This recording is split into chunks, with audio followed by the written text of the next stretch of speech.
I love Gabaldon, Nueva Ecija. Ngayong araw nga yan, dito tayo sa probinsya ng Nueva Ecija. Total, andito na tayo ay puntahan natin ang bayan ng Gabaldon na isa rin sa mga magagandang lugar dito sa Nueva Ecija. Kaya habang andito ako ay hindi ko na pinalagpas itong bayan ng Gabaldon upang puntahan at pasyalan. Kaya't naman nalinat kayo at ako inyong samahan upang tuklasin at pagmasdan itong itinatawang ganda ng bayan ng Gabaldon. At dito habang bumabiyahe kami ay yung mapapansin ang malinis, maayos, payapa na kapaligiran dito papuntang bayan ng Gabaldon.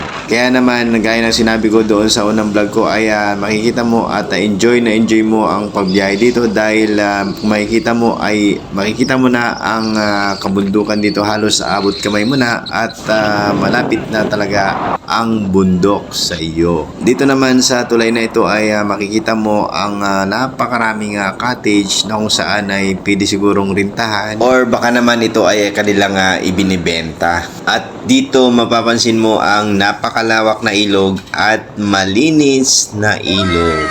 Dito hanggang dito ay napakahaba ng cottage. Ayan po, napakalawak po ng kanilang ilog dito. Yun nga lang, medyo may kababawan dahil po siguro po araw po ng Karesma.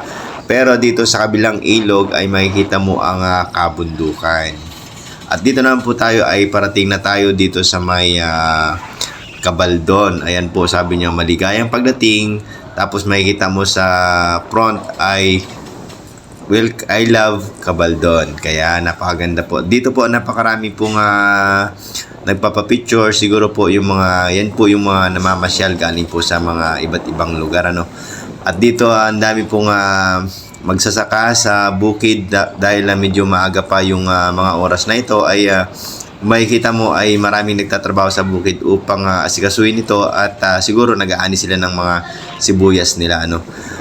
Dito po makikita mo rin, ayan, may mga bato rin po silang iniipon para doon po sa mga aquarium na ginagamit para sa isda, no. Dito yung kabundukan na clear po, napakaganda po talaga ng tanawin at malilibang ka talaga. At ayan, may mga bahay pa po na nag-iisa lang dito sa may gilid na kung saan ay iwas sa mga taong marites.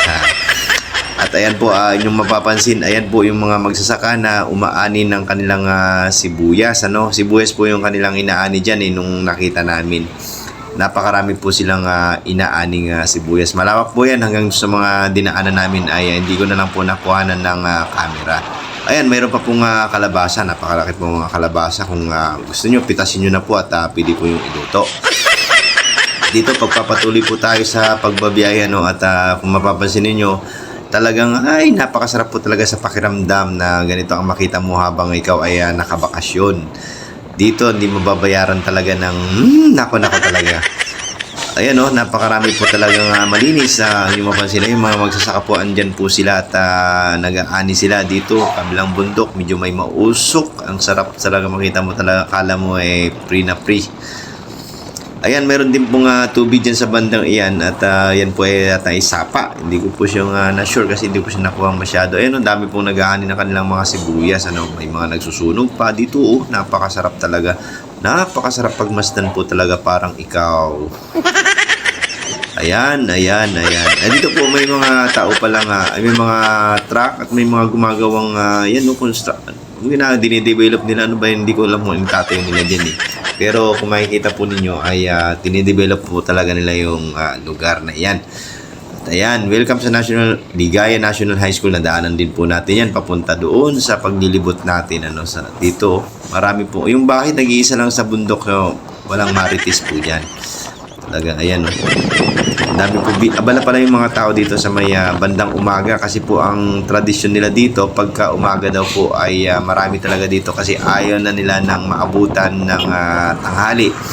Gaya po, sa mga nakausap kong magsasaka dito ay gusto nila na lumusong dun sa bukid ng mas maaga kasi daw po yung init ng araw sa pagdating ng alas 10 ay masakit na sa balat. Kaya naman, ayan yung mga inanin nilang sibuyas na bulto-bulto po. Diyan po nagmumula yung mga karamihan nating sibuyas dito sa Pilipinas, ano. Ayan, kung makikita mo yung bundok talaga. Ayan, may mga pala nagtitinda dito sa paligid upang bigyan ng mga pasalubong o naghahanap buhay din sa mga lugar na yan.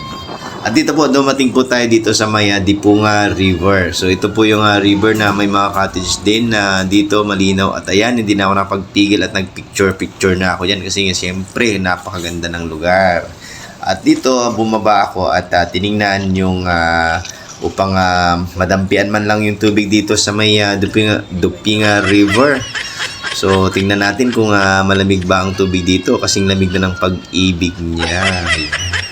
O di ba po? At ayan, pupunta tayo doon sa baba at ayan, at dinampian na natin ang tubig. Tingnan natin ang tubig dito kung may tubig na ba kasing ano ba? Kasing tubig ba ng iba? Ayan, ang linaw po ng tubig dito sa may Dipunga River, ano? At ayan mo yung makikita nyo doon sa tuktok, mayroong counting dam at may mga nagluluto. Ayun, siguro po may mga naliligo na sa bandang unahan at papansin po ninyo ay siguro nagpipiknik po sila. At saka siyempre kailangan yung sweet. Malinaw po yung tubig. Yan o. Sarap maligo dito. Linaw daw ng tubig. Siyempre, malinaw yan kasi walang masyadong nagbabasura. Hindi kagaya po ng iba. Ayan, lawak po papunta doon. Napakalawak po ng lugar at napakalawak po ng ilog dito. At ayan, may nakasulat pang bawal dito magkalat. Yung mga nagkakalat dyan, huwag na kayo magkalat dyan, bawal nga daw po. Ayun, maliligo tayo dyan balang araw at pupuntahan natin at matikman ang ligo sa Dipunga River. Marami pong salamat sa inyong panonood. Sa ulitin po sana, maraming salamat po. Bye-bye.